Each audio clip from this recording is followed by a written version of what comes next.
गर्मी ये कुदरत के नज़ारे होते हैं, कभी सर्दी कभी गर्मी ये कुदरत के नज़ारे होते हैं। और कभी कभी प्यासे वो भी रह जाते हैं जो दरिया के किनारे होते हैं। करते थे न्याय जो जज बनकर, करते थे न्याय जो जज बनकर भाई कटघरे में खड़े देखे, और करते थे इलाज जो डॉक्टर बनकर भाई हॉस्पिटल में पड़े देखे।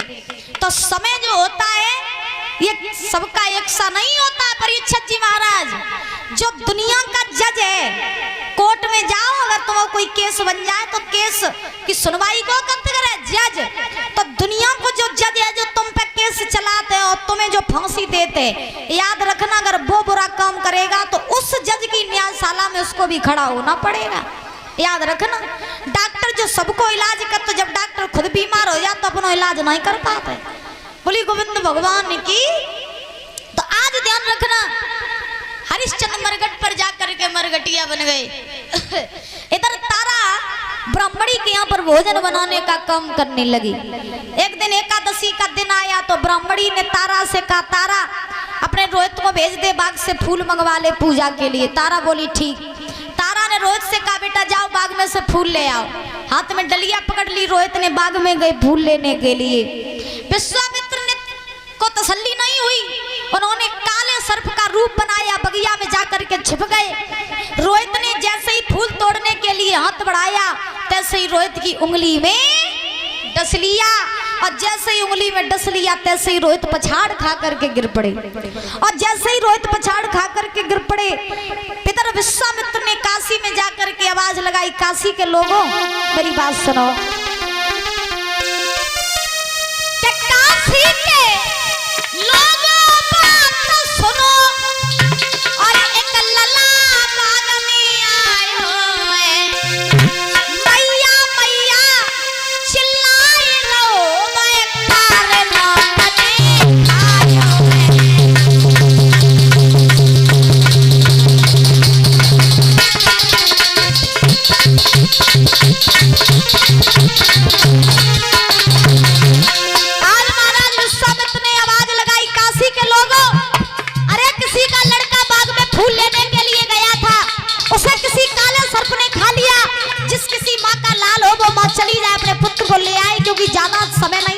वो मर जाएगा। अब विश्वामित्र ने जाना है बताई कि बेटा सभी वाले हम ही हैं, जाना है बताई बोले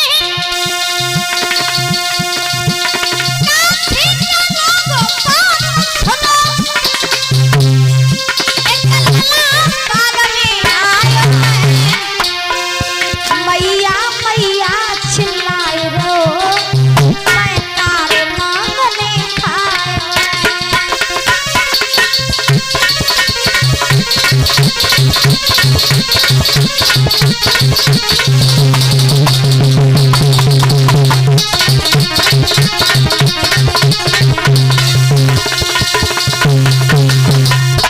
जैसे ही आवाज लगाई विश्वामित्र ने, तो परीक्षित जी याद रखना मैया तारा भोजन बनाए रही थी। और मैया तारा जब भोजन बनाए रही थी तो भाई आवाज पड़ी तारा के कान में, और जैसे ही तारा के कानों में आवाज पड़ी सो मैया के दिमाग में झटका लगो कि है मेरो ही पूत बाग में फूल लेवे काजे गौआ। तो सो जैसे ही मैया के दिमाग में झटका लगो सो तारा, अब तो देखिए कहा जाता है ना कि बच्चों के ऊपर अगर कैसा भी कष्ट आए, बच्चों के ऊपर अगर थोड़ा सा भी कष्ट आ जाए तो माँ की जो आत्मा होती है वो घबराने लगती है। मैया याद रखना बच्चों के ऊपर अगर थोड़ी सी भी खरोंच आ जाए तो माँ की ममता घबराने लगती है, क्योंकि जितना प्रेम माँ अपने बच्चों से करती है उतना प्रेम कोई नहीं करता है।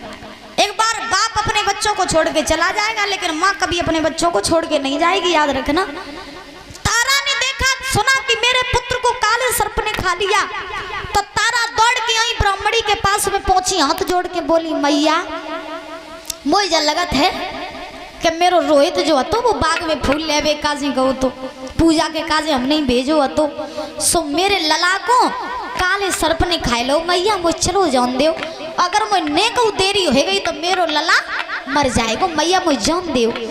ब्राह्मणी बोली पहले पूरा भोजन बना, उसके बाद तुझे हम कहीं जाने देंगे। भोजन बना पूरा। रोज रोज नया नया पता नहीं क्या बना लेती है, काम चोर है क्या? काम से बचने के लिए तू बहाने बनाती है। भोजन बना पहले जा। अब सोचो कि जिस मैया का बालक बाग में मर रहा हो, उस मैया का भोजन बनाने में मन लगेगा? नहीं लगेगा। तारा बेबस होकर के, लाचार होकर के रसोई में आई। आकर के मैया भोजन बनाने लगी। भोजन तो बनाने लगी, लेकिन मन है अपने बेटे के पास के कहीं ऐसा ना हो कि हमें जाने में देर हो जाए तो मेरो लला मर जाए। तो तारा भोजन बनाने लगी मैया, और जैसे ही तारा भोजन बनाने लगी तो मैया की आंखों से आंसू निकलने लगे, रोने लगी तारा। और रोते रोते रोते रोते अपने पुत्र की याद करते करते मैया कह रही है, पुत्र हे रोहित, अगर तुझे कुछ हो गया तेरे बिना तेरी मैया मर जाएगी।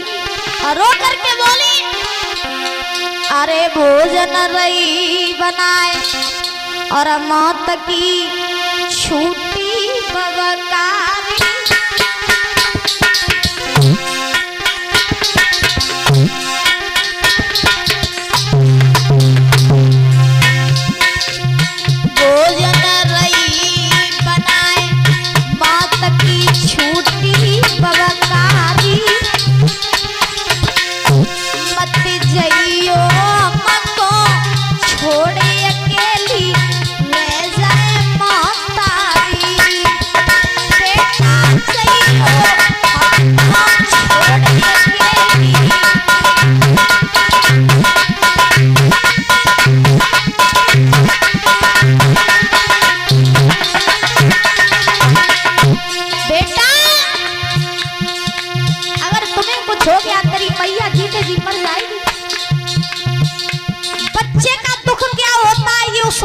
पूछो जिस माँ का लाल मर गया हो। याद रखना, संतान का कष्ट क्या होता है उस माँ से बेहतर कोई नहीं बता सकता। अरे रोई रही अंगना में मैया,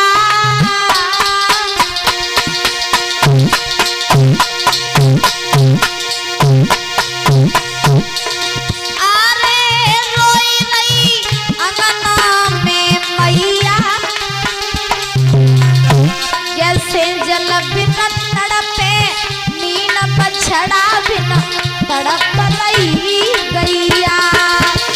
जैसे जल बिना तड़पे नीलम छड़ा बिना तड़प रही गैया।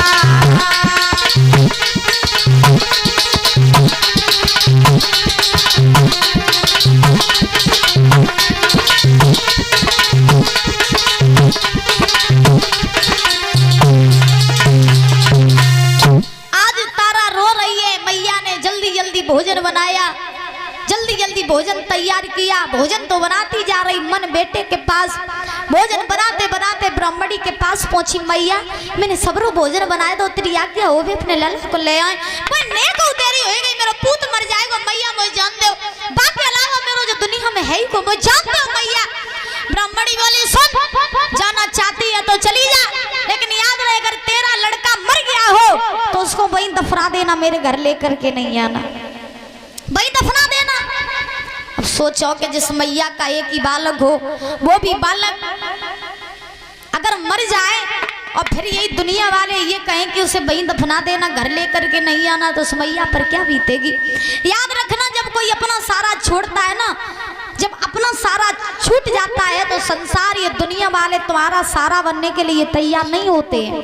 जब तक तुम्हारा अपना घर है, जब तक तुम्हारा अपना परिवार है, जब तक तुम्हारे अपने रिश्ते नाते हैं, तब तक तुम्हारा जीवन है। और जिस दिन तुम्हारा घर छूट जाएगा उस दिन तुम्हारा जीवन भी समाप्त हो जाएगा।